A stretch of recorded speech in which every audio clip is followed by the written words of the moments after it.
the fact that your son beats this guy now. Why is that? Because it is said that he is a heavy puncher. Well, I believe Christopher can take a punch. I'm very good at math and looking at a fighter and seeing what his abilities are. I can't see that Golovkin has anything like Christopher's speed, his power, his punching ability, his hand speed, his foot movement. I don't see that from a calculating point of view. I don't see that he has anything like that. So then it's going to come down to heart. He's got my dino-ribonucleic acid, Say that again, please. DNA. So, I mean, from your point of view, the tests that he's had up to date, how have they prepared your son for those sterner tests to come? What tests are you talking about? Well, I'm just referring to the 17 challenges he's had as a pro. I'm not talking about those tests. What are you talking about then? I'm talking about tests that I saw him put up with in Cuba, Right. being beaten up by a heavyweight over 3 rounds, and he took the beating, which is what manager, trainer, maybe even father, if he wants his son to be the best, he's going to want to see whether you can handle that type of pressure. Because if you can handle that, then your speed, irrepressibility, punching combination ability, all of that then comes into play. Tell me. Talk about the contractual disputes and positions that led us up to this point today, being a little bit, they could have run a lot smoother. Why is it because we just witnessed a private conversation between yourself and Frank. Why is it so important that your son controls as much of his destiny as he can? Is it because that didn't happen for you? Of course it didn't. I didn't have anyone to actually protect me, so I was taken advantage of, as most fighters are, which is why I've said Christopher will change the game. Why? Because he has a man like me who has gone through those mistakes, has made those mistakes, has been taken advantage of. So now everything goes through the lawyers. Now, in order to actually explain to you and the viewers why we haven't come to a press conference before today, the fact of the matter is the Boxing Board of Control only gave sanction to the British title fight this morning at 10:30. Why was they trying to rush you into announcing it then? Is that Because that's what they've always done to all fighters from time immemorial. so that's how you mean by your son's taking control and changing the game? Indeed. It's not bound to that pressure. Well, there has been a lot of pressure, but we've done everything by the law. And only by doing that, he's changed the game already. By doing that alone. Never mind what he's going to do in the boxing ring. Billy wasn't here today in person. Technology kind of failed us. He was here via Skype from Spain. Do you think we'll see Chris Eubank Jr. and Billy Joe Saunders in the same room before the fight on the 29th? Everything's possible. Everything's possible. And I mean, do you mind where that happens? Will you come up to London for the press conference? You mentioned in the press conference here today you'd like that down in Brighton. Well, usually I wouldn't allow Christopher to break training, especially when the fight is already built. And Chris, sorry, you as a boxer, obviously you've had injuries as well in the past. Isn't there a temptation for Chris not to have that fight on October the 25th because of a possible injury? Could be anything, bicep tear, even a leg injury. Is there a temptation for him to not to have the fight and skip to the Billy Joe Saunders fight straight away? I was once approached by a man who wanted to speak to me about elite athletes, of which he saw me to be an example. And he said it's because I went through my career and I always made the date, and injuries never seem to actually come up. I always had injuries. They are illusions. So in effect, he will not have any injuries. Even if he has, they're not really there.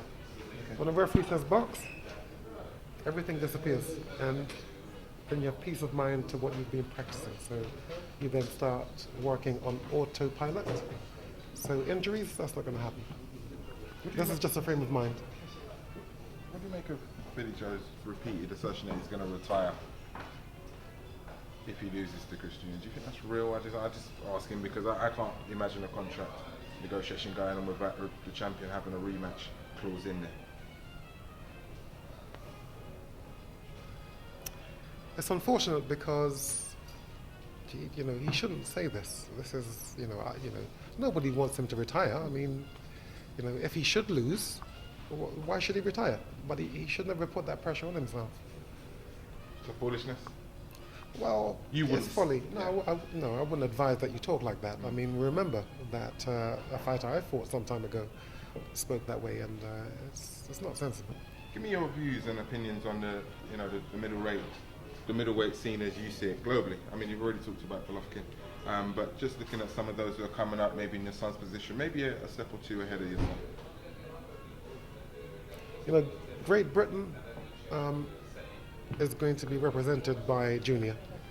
He's got it to prove, and I am a promoter, so I'm going to promote just that. I believe in him, and I think he's going to actually represent the United Kingdom to the globe in boxing. I think he is the next Floyd Mayweather Jr. Wow, that's big talk. It's not big because I know him and I know boxing. It's big because Floyd's massive in terms of a boxing entity. That's why I say. And I think Christopher can do the same. I don't see why he can't. I'm doing the math. Yeah. I can't see why he can't. What was the feedback you got from the Mayweather camp? Because Chris went out there, trained with the money team. What feedback did you get from the money team on Chris? Floyd Mayweather Sr. said to me, "Yeah, he's got what it takes." But it's not that I need verification from anybody else. I'm going by my own experience and my own gut feel and my own math, my own calculations. So,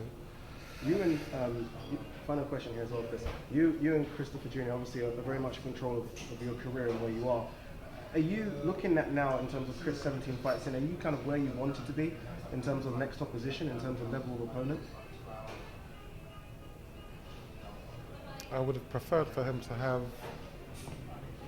another 6 or 7 fights, but this is okay. I mean, we have to run with the market, and Christopher is, in my view, he's not a horse. He's above that. He's a stallion. He's leading the pack, but only he is behind. He's got it to prove. And that's the rub. Again, it's the rub. It's what we have to look forward to. Am I wrong? Again, that's the interest. We, the public, me too, we're looking for interest. Who is this guy? Can he do what the father is saying? Can he do what he's saying? I'm saying, I think he can. You wrote down and you said Chris is going to represent Great Britain on a global scale, and you wrote down on a piece of paper, defend the British title 3 times. Is that your plan after? We've already talked about this. I was just trying to remind him because obviously he has other things on his mind as well. Right now, we didn't know Billy Joe Saunders was going to be actually here, even though it's by telecommunications. We didn't know that. And I didn't want him to forget the fact that we are actually, he is going to defend that title 3 times and win a Lonsdale belt and actually restore some pride and dignity in this British institution that Lord Queensberry put together. So we just want to bring some dignity back to the game, and in the process lift and project and lift the United Kingdom in the world of boxing. A lot of support out there for him to do just that. Are you surprised by that? Given that he's a champion yet? People want to be entertained, and so they're hoping that he can do what he says he can do, and what I have asserted. And I would like to think that the public perhaps have a trust in the fact that I've been there at A level, and that I possibly know what I'm talking about. And so they're looking for the entertainment. My last question then, Chris, is if you're building a fighter, as you said in the press conference, if you're mapping his progress on a percentage scale, how far or how close to being a complete fighter is he?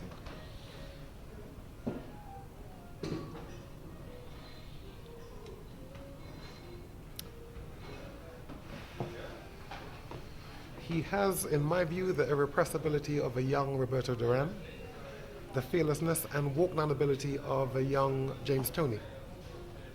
He has the hand speed and punching combination ability of a young Roy Jones Jr. And he has my nucleic acid, my DNA. So who knows? This is my view, and I'm doing math, I'm doing measure. it's going to be nice to see. Let's see. Let's see whether he can entertain us like fighters did of the past. You know, the greats. Leonard, Hagler, Tyson. Let's see whether, you know, he can give us some of that that grit that inspired us to love boxing. We last time out in Newcastle, we saw you get in the ring. I thought was very entertaining as well with your son. Will you be in the corner? Will you be obviously ringside? We know, but will you be in the corner for his next fight? Whether you see me or not, I'm always there. You know, he's my son. I am in him. He is me. I am him. And he's a good young man. And furthermore, let me just add this one more point. I don't know where anyone has seen him badmouth anyone. People are saying that he's arrogant. I don't understand. Where did you see him? Where did you see my son behaving arrogantly? Oh, if you're talking about his stance, if you're talking about his swag, that's in the ring. When speaking to people, he is not rude, he is not ill-mannered. How could he be? He's his father's son. I asked him earlier about the panto villain role that they seem to be trying to impart on you. What are your thoughts on that? Do you care at all? No, I care, because I cared. They always made me out to be the villain. But I was the choir boy. I was the one who was objective. But they did me a great favor, because the public really don't dislike you. You're just entertainment. And they made me an entertaining type character because I spoke well, and I suppose because of that they thought, well, perhaps this guy's a pretender. So in them making me the anti-hero, the fact that I could keep on proving them wrong because I was actually genuine and pure, I thank them for building a fan base for me and giving me the opportunity to speak gently and calmly about the objectivity that I live. And I really hope that my son can do the same. It's a great and wonderful and fantastic, magical platform. And I hope he enjoys what I've been able to enjoy over the years. Thanks for your time. Thank you so much, Chris. Appreciate it. Thank you.